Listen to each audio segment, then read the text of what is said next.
Paz do Senhor Jesus Cristo, meu irmão. Pai, senhor? Mas e aí, meu irmão?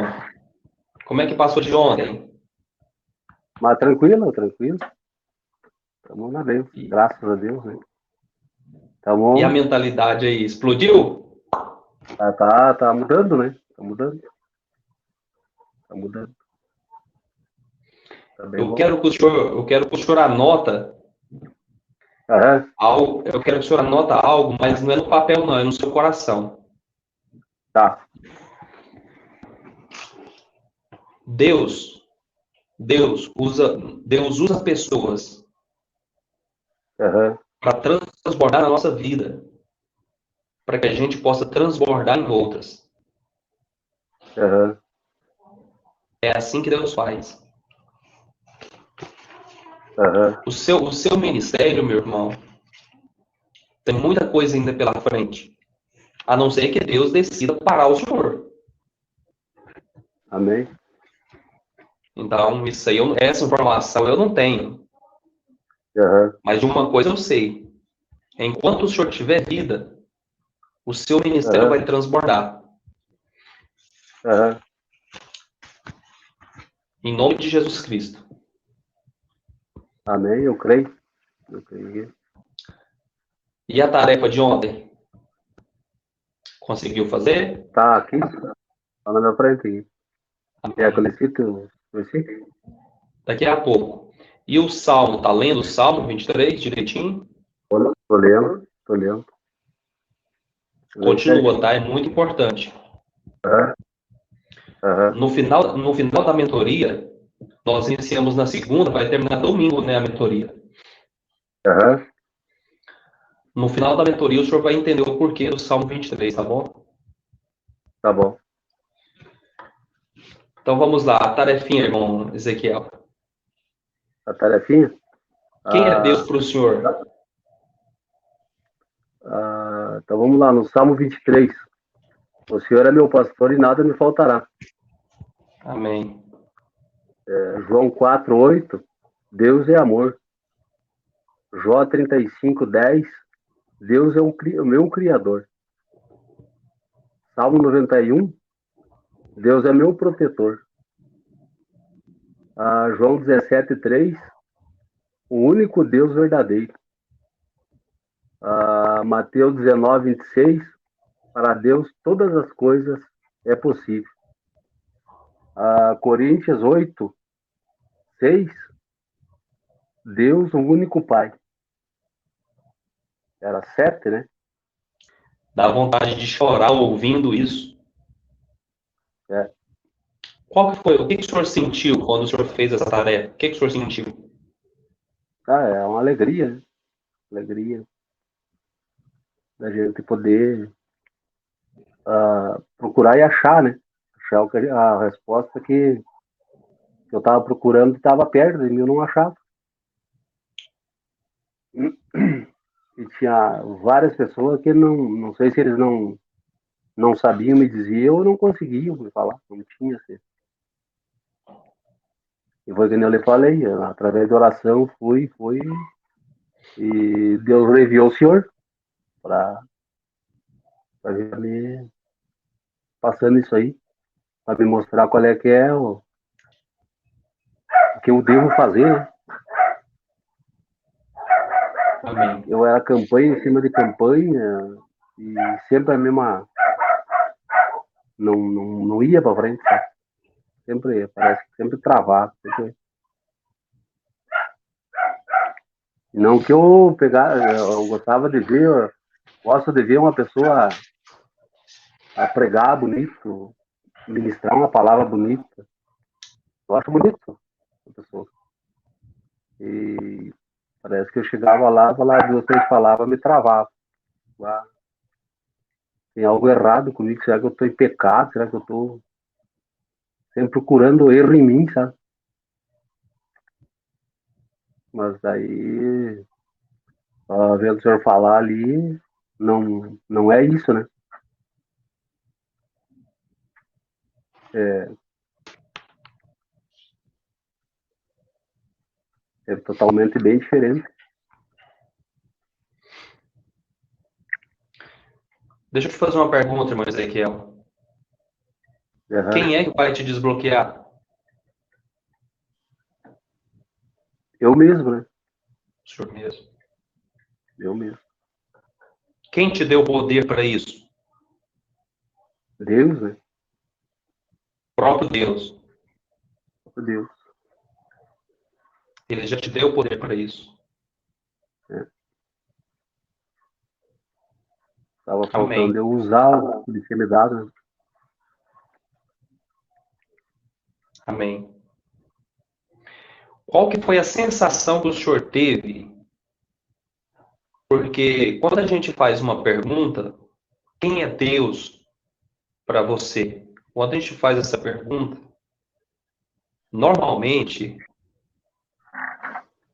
normalmente a gente tende a dar uma resposta Aham, bem abrangente, sabe? aham, Quando eu perguntei para o senhor ontem, irmão Ezequiel, quem é Deus para o senhor? aham. O senhor lembra da sua resposta? Lembro. O que o senhor falou? A primeira coisa que o senhor falou, Deus era tudo para mim, né? Deus era tudo. É. Mas essa resposta, para um nível de convivência, ela chega a ser, uma afronta, entende? Aham, Por quê? Por causa do seguinte, se, se a sua esposa chegar no senhor e falar para o senhor assim, Ezequiel, o que eu faço para você? Se o senhor virar para ela e falar para ela assim, você faz tudo por mim, aham, de certa forma, ela vai se sentir um pouco ofendida. Por quê? aham, Porque quando ela te fez essa pergunta, ela gostaria de ouvir do senhor o seguinte: poxa, você me trata bem, você é gentil comigo, você me ajuda nos momentos de dificuldade, você me ajuda a sim, administrar os meus problemas, as minhas crises, você é minha companheira. uhum, Ou seja, ela queria especificidade. O que que é especificidade? É ser específico. aham, O senhor consegue perceber que quando a gente é específico,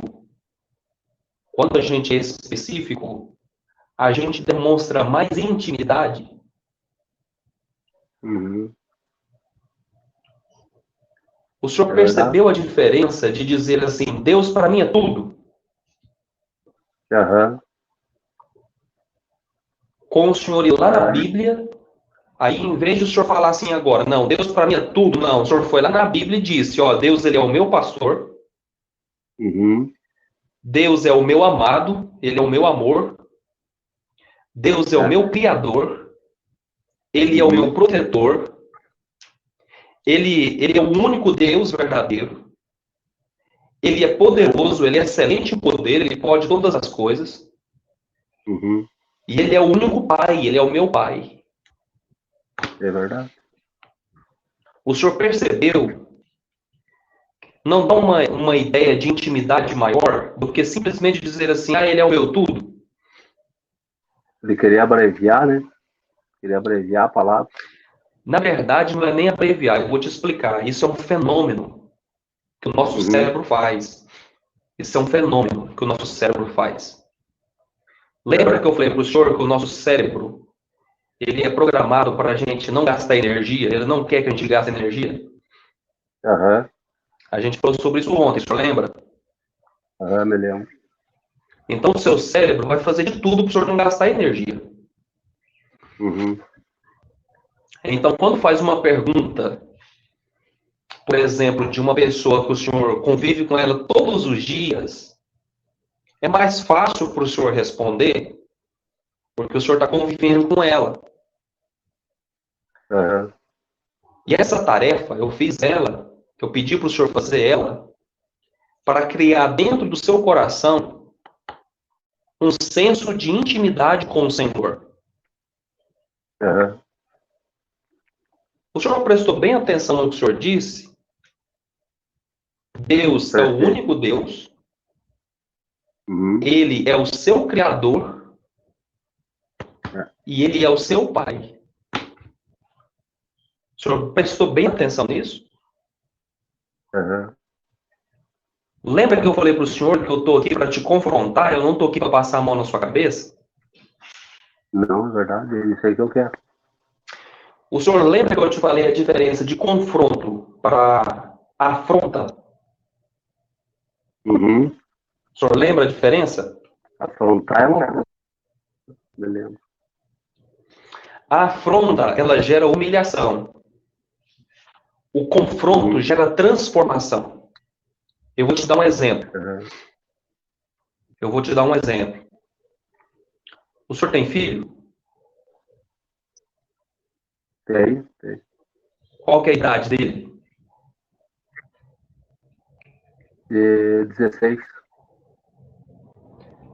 16 anos ainda é uma idade boa para usar esse exemplo que eu vou te falar aqui agora. Mas eu vou falar, por exemplo, da quantidade de água na massa. Tem a quantidade certa de água na massa. Então o senhor vai lá e ensina o seu filho. O senhor vai lá e ensina ele. O senhor mostra para ele uma vez. Na primeira oportunidade que ele tem de ir lá trazer a massa que ele mesmo preparou para o senhor, ele traz uma massa extremamente mole. Ele traz um chapisco. Aí você chama chapisco também? Chapiscar e então, tem cal, né? Isso. Mas aí, o senhor vai e afronta o seu filho. O senhor vai e diz para ele assim: você é um burro. Eu te ensinei como é que faz. Nesse exemplo que eu estou te dando, o senhor humilhou o seu filho. O senhor o humilhou. Mas se o senhor vira para ele e fala para ele assim: meu filho, eu já te ensinei uma vez. Ensinar uma vez é mais do que o suficiente. Somente pessoas burras não compreendem logo de primeira vez. O senhor percebeu a diferença? No primeiro exemplo, o seu filho vai pensar assim: poxa, eu não sirvo para nada. Eu sou burro. É verdade. Mas no segundo exemplo, ele vai dizer o seguinte: o senhor vai despertar nele, por mais que doa, mas o senhor despertou nele um senso mais aguçado de atenção. Ou seja, da próxima vez que o senhor for ensinar ele, ele vai fazer de tudo para aprender na primeira vez. Por quê? Porque ele não quer ser burro. Não quer ser burro, não errar, né? Lembra que o senhor jogou um código nele? O senhor falou para ele assim: ó, as pessoas que não aprendem de primeira são burras. Então, ou seja, por mais que a gente saiba que tem pessoas que aprendem na segunda, na terceira, mas o senhor está educando o seu filho, o senhor não quer que ele fique, o senhor não quer que ele desperdice tempo, o senhor está investindo no caráter dele, o senhor está investindo no brio do seu filho. Então o senhor vai e fala para ele assim: olha, aprenda de primeira. Essa é a mensagem que o senhor traz para ele.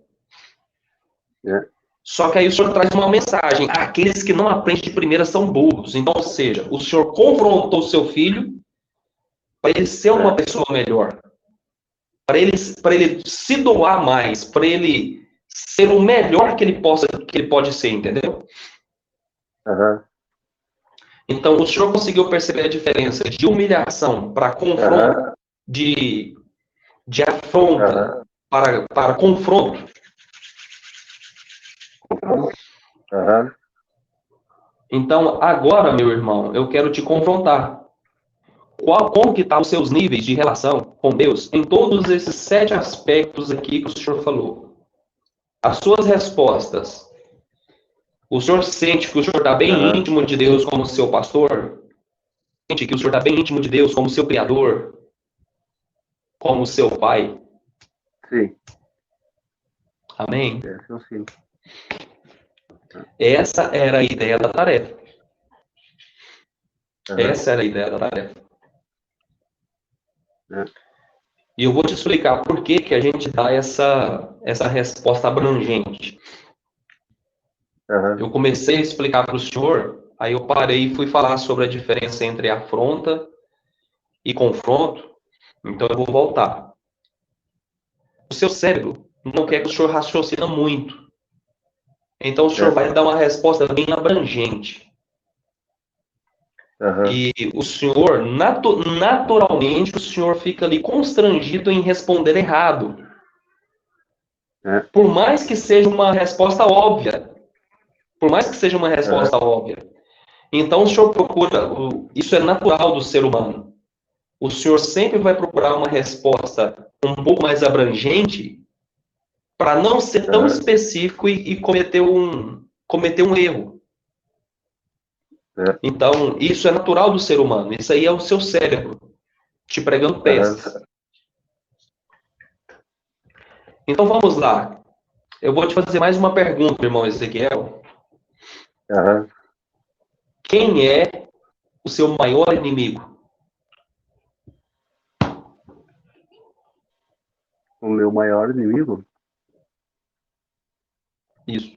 o meu maior inimigo é o diabo, né? Que é o maior inimigo nosso. O diabo é o seu maior inimigo? É por causa que ele veio para fazer o que ele veio fazer para nós. Para matar, roubar, destruir. É. E se eu te provar que o diabo não é o seu maior inimigo? É. E a Bíblia te ensina isso. Aham.